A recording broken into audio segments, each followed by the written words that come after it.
Ce soir, la vie quotidienne de dizaines de millions de nos concitoyens s'invite dans l'hémicycle de notre Assemblée avec 100 millions de trajets par jour sur le chemin du travail, de l'école, des courses ou du cinéma, l'ascenseur est partout.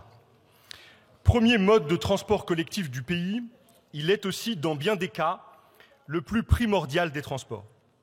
Et quand il tombe en panne, sa porte se referme, comme celle d'une prison condamnant à confinement forcé les personnes en situation de handicap, les personnes âgées ou trop fragiles pour s'en passer.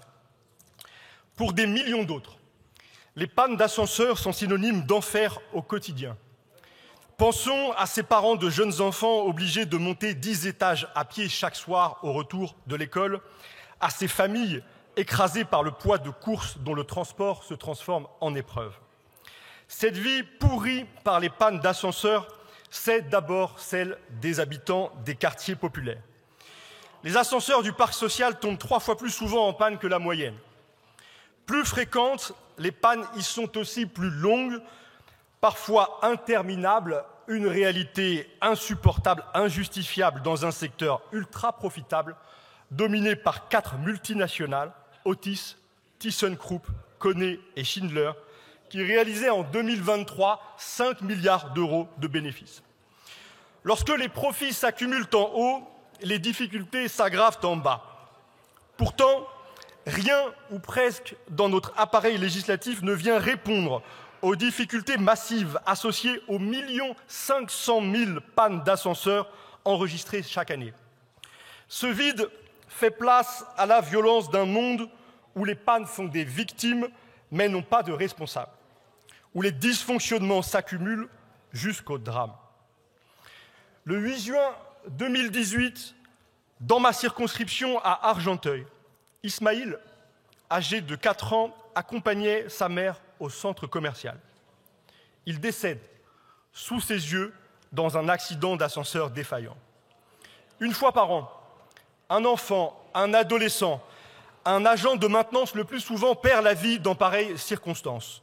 Je veux adresser une pensée à ces victimes ignorées, à celles et ceux que la loi n'a pas protégés, à Madame Benabti, la mère d'Ismaïl, présente à cette tribune, et à son combat pour la reconnaissance des victimes d'accidents d'ascenseur.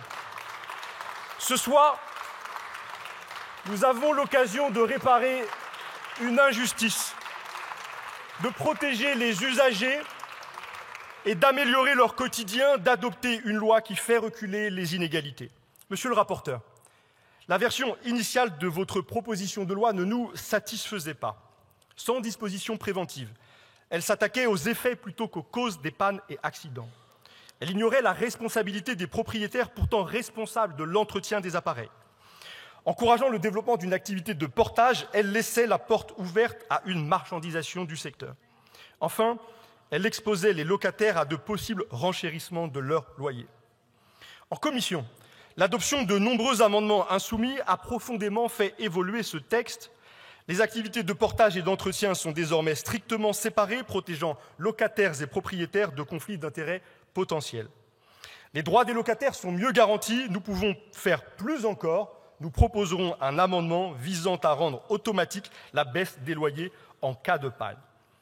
Surtout, l'introduction de l'article inter, directement tiré d'une proposition de loi que j'ai déposée en octobre dernier, étend le régime de responsabilité sans faute de la loi Badinter aux victimes d'accidents d'ascenseur.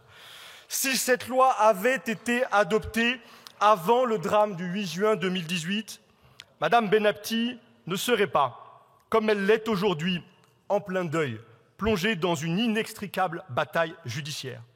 Elle serait reconnue comme victime. Elle aurait droit à l'indemnisation qui lui est due. Et surtout, la responsabilité des propriétaires ayant été établie, l'entretien des ascenseurs aurait été mieux assuré, enclenchant le cercle vertueux de la diminution des pannes et donc des accidents. Il y a d'autres Madame Benabti dans notre pays dont nous pourrions ce soir répondre à la peine, et autour d'elle, des millions de nos concitoyens dont nous pourrions soulager le quotidien. Tous nous regardent, soyons à leur hauteur. Je vous remercie, monsieur le député.